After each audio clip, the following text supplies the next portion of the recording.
evening. There's a few seats at the front. You all want to stand at the back? I'm not that scary. How's the feedback with the microphone? I heard a little bit. Is it all right? That's okay. It's good? All right. There's a lot of people put an incredible amount of work into bringing me back. And airfare is expensive. A number of groups did an awful lot of work, and I'm very grateful to them for doing this. So I'll begin. The title of my talk, Fracking Community, Actions and Omissions Speak Louder Than Words. Stop believing the promises. In this picture, this is Rosebud, is my community. There's lots of lights on for the cameras. I don't know if how well the laser will work. Let's see here. Oh, there we go. Here's Encana drilling under the land here. My property is along the edge. This is not a church, that's a power pole. But the church is right behind this parking lot. Community benches, there's another one here. Wetlands. And this dark shape is one of the buildings on my land.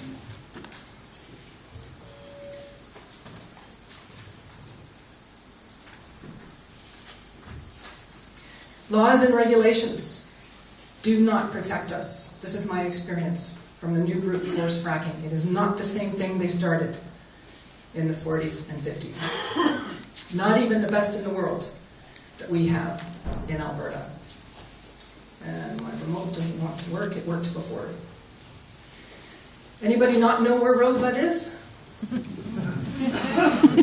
Does anybody not know what fracking is? Do you know what coal bed methane is? Does everybody know? Because you know that they're going to frack, or they want to, sorry, take that back. I think you'll keep fracking out of Ireland. They have plans to frack coal bed methane in the UK and Ireland. Everywhere they want to frack a lot of the shales, they plan to frack everything else. It's not just fracking for gas, it's fracking for oil. It's unconventional oil and gas for out of the good stuff. So some of the acronyms, in Australia they call it coal seam gas. Anyone not know what fracking is? So I don't have to go through this. One of the big things are the cumulative effects. In this picture here, here's a shallow coal bed methane well, here's a deep shale. And you can see the fracks touching the other wellbore. This is the casing they promise protects our water. In Alberta, they are fracking thousands of wells above the basic groundwater protection. This is a regulator diagram. It's propaganda.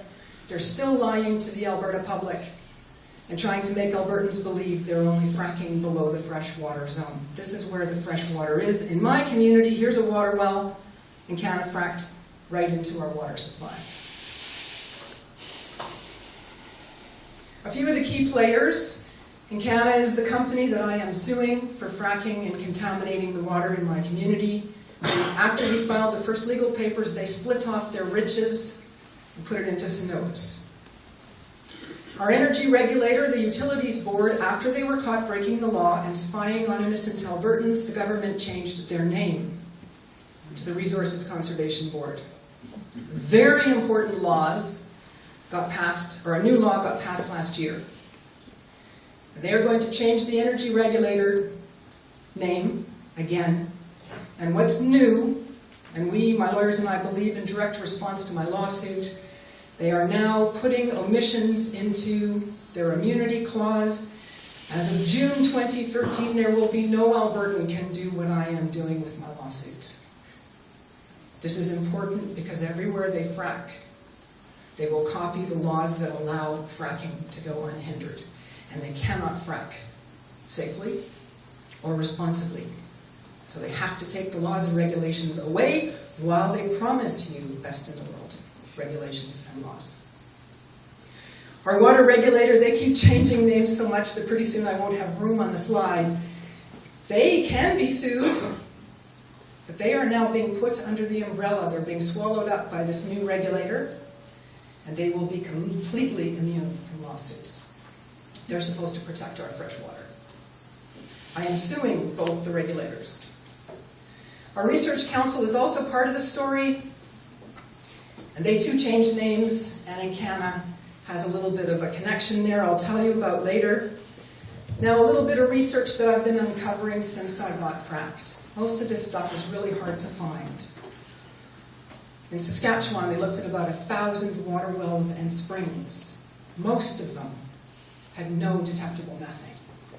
The ones that had methane, the highest levels were near the industry wellbores. This is before the brute force fracking.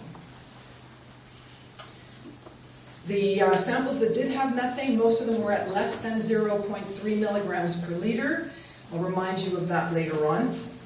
1985, in Los Angeles, there was a big department store explosion. This is methane. It's burning through the parking lot. 23 hurt. Explosion could be tied to abandoned oil fields. Parking lot again. That's methane burning through the parking lot. Fire chief says, the burn-off of this gas could take months. They threw together a task force very quickly. They wrote a report, and they concluded, it was biogenic. Biogenic gas is made by bacteria. Yeah, you've probably heard all the discrediting done against Gasland and all the people, including me, with contaminated water. Shallow and rising water table caused the pressure up into the store. Historic data in my community, gas present, yes or no? No. On my well, a county well, and a neighbor's well.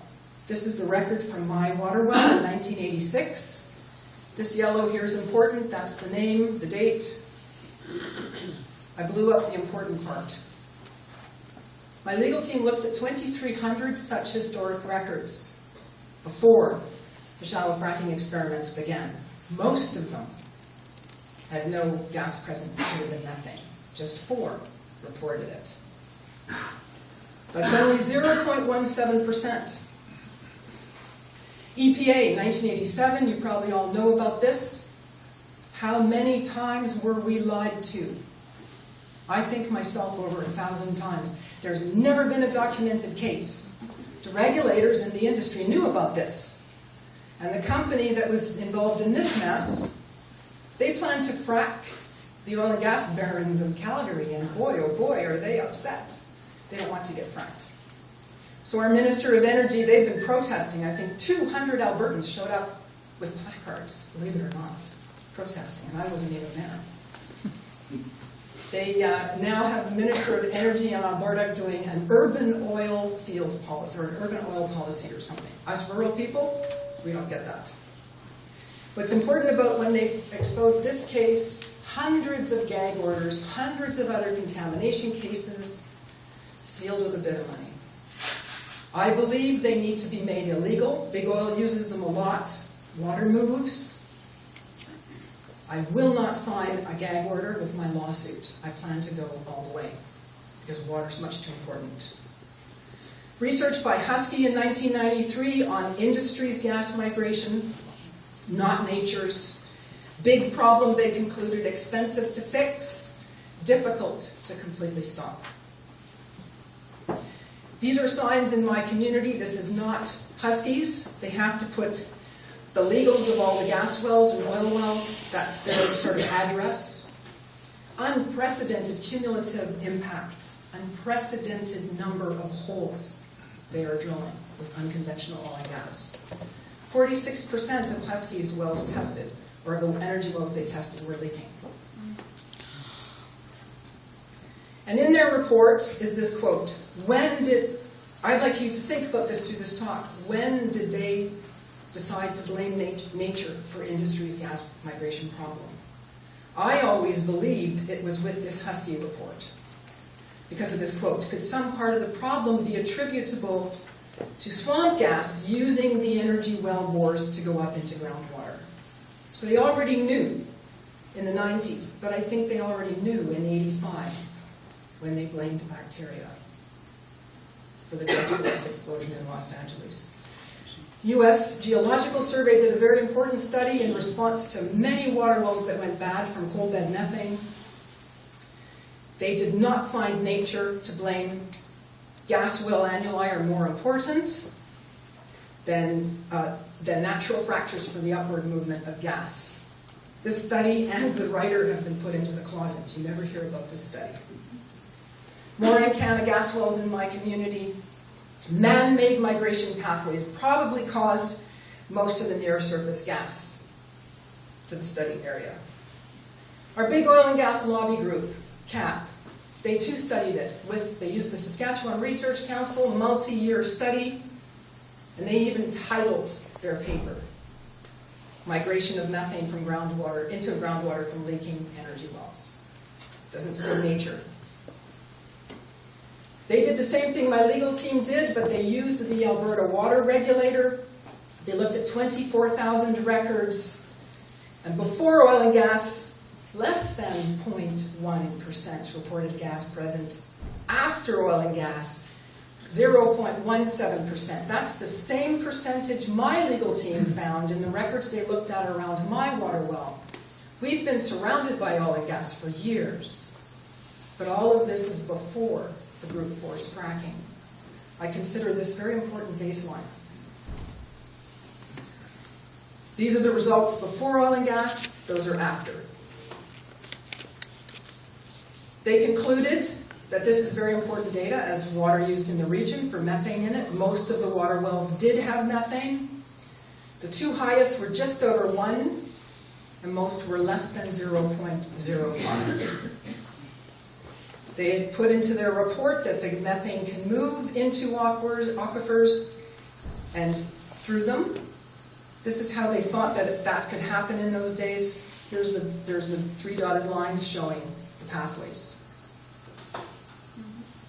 I bought my place in 1998. It's very beautiful. This is the Rosebud River on my land. The cropland belongs to my neighbor. My property is all of this, and my house is over here. This is my garden. I love beauty. You have a lot of beauty here. Again, the river, on a walk with some friends on my land. Some researchers put together a report, and they reviewed the task force's report. And they said, oh my, this was imaginative, blaming bacteria. Troublesome legal issues eliminated. An unscientific, happy, blameless ending. And the most important quote of the work that I've done and uncovered, the implication being that the methane hazard, they wrote this, not me, could exist virtually anywhere and nobody to blame. Nobody to blame. Those little bacteria and nature. 2001, Hutchinson, Kansas. First responders had a terrible time putting these fires out. They traveled underground 3 miles the next day, killing 2 people. This is the water there. Trican and Husky teamed up together for some research in 2002. 12 to 80% of the energy well bores they looked at leaking. All of our ministers of environment across the country held a very important workshop when the unconventionals began.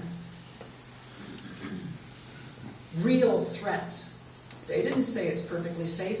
They didn't say regulations will make it safe or laws will make it safe. And that we need proper baseline investigations. These are still not happening. Encana started experimenting the year before that. The diagram I showed you earlier, they were all above the dotted line into the freshwater zone. In 2001, they perforated right into the freshwater. In 2004, they fractured directly into our freshwater. They didn't tell any of us. This is around 6 miles approximately around my water well. The stop sign has legal land descriptions of Encana wells on it. It is illegal to deface a stop sign. This is how the companies, a lot of them, think of us and the law. My frack's life began with a lot of noise. I was at Nuala McNulty's last night, and this morning I woke up and all I could hear were birds. Where I live, I usually hear compressor noise, construction equipment, backup beepers, racing traffic, engine retarder brakes, squealing brakes, flaring noise, drilling noise. My neighbor came to me that year and said his water well had gone bad and Encana wanted to drill more. I better get my water well tested. Lucky for me, lucky for the lawsuit, I did. This is an Encana test. They did not report visible gas in my water. They said the water was clear. I blew up the part where it says that, right there. And our research council had a report that stated methane release caused by nature is rare in Alberta. When I went public with that report, they pulled it off the internet. Researchers back to Hutchinson, Kansas, they did some very serious studies. They can fingerprint, the way the police can fingerprint a bank robber in the bank and down at the pub, and they can match the fingerprints. Was the beer drinking robber in the bank earlier? They can do that with industries escaping gas. And they proved that industries leaking gas migrated almost 7 miles, killing 2 people. Back to Los Angeles, 20 years later, it was not caused by bacteria. It was not caused by a rising water table. Corrosion and leaks in industries' well casing. Industries leaking gas. Millions in damages. Class action lawsuit, I believe. There were all kinds of lawsuits settled with gag orders. Oh, and back to the Chafin study in the 90s. Unfortunately, that big class action lawsuit was also settled with gag orders. Encana's one energy well that fracked directly into our water aquifers, when they come and blast their holes in the casing that they tell us protects our water, they don't just do it once. They do it again and again. This is 24 zones perforated, and then they come and frack. A number of these were right into our fresh water. This is energy well data with the Energy Regulator. This is on Alberta Water Database. And they state down here, the intent is to frack for coal bed methane. This was not a mistake. And I blew up the 6 most shallow zones. They promised us they would never frack anywhere near our water. I did not know any of this at this time. I found all of this out much later. I was shocked for I don't know how many days when I found this data. A manager with the regulator even admitted, but not to us publicly, that shallow operations can be high risk. From what I have read, the companies here in Ireland plan to frack shallow. This study was also pulled off the internet when I announced, when I started talking about it. It was on the regulator website until I started talking about it. I save everything. I have uploaded this report or this paper. It's not a peer-reviewed paper, it was a presentation to my website. So you can access this and you can use this. They have admitted it. The presentation also, I will, once I'm done the tour here, my last day, I will be posting it to the speaking events page on my website for all of you to access. So water wells started to go bad. These are the 2 water wells in my community that went bad first. Here's the Encana well. These are 2 freshwater aquifers. My water well is over here. I blew this up a little bit. And still to this day, we do not know what chemicals were injected. Drilling chemical additives can be more toxic than fracking chemicals. We don't know which chemicals they used, and the regulators will not compel the company to disclose them. Encana says they're innocent, they do their own investigating, the regulator helps them, and then they blamed our local water well driller. He didn't frack the aquifers. And at this time, I work in the industry. I have 30 years experience. I work above ground. I don't do geological work. I do mainly impact assessments, cumulative effects. I was working for Encana at the time. They were one of my clients. And neighbors came to me, farmers, and said, and some of the people in the hamlet, that Encana was making them nervous. The company was trying to get them to sign a document that didn't quite feel right. And when they asked questions, when they said, is this for coal bed methane? Is this for that fracking? Oh, no. And even if it were, you have nothing to worry about. So I looked at the document. It was inappropriate. It violated our guidelines, our best in the world guidelines. I called the manager on the document, and he said, oh, Jess, no. If we can get them all to sign it, we don't have to consult. And we talked a long time. I told him, this is wrong. I'm working for you guys doing consultation. You need to consult. consult. Albertans are the most accommodating people in the world to oil and gas. Tell them what you're doing. I'm sure they'll support you. Okay, we'll do an open house. We'll have a meeting. We'll have a public meeting. And the next week, the same farmers and neighbors came back to me and said, the same document with the same land and the same evasions of the questions is back. So I realized not only had the manager at Encana lied to my community, he lied to me. I took my dogs and I went for a very long walk, and I knew that I was starting to walk into hell because I had to quit. I had to resign. How could I work for a company lying to you, lying to me? I resigned in writing. And yes, I'm still walking in hell. So the company finally brings the promised open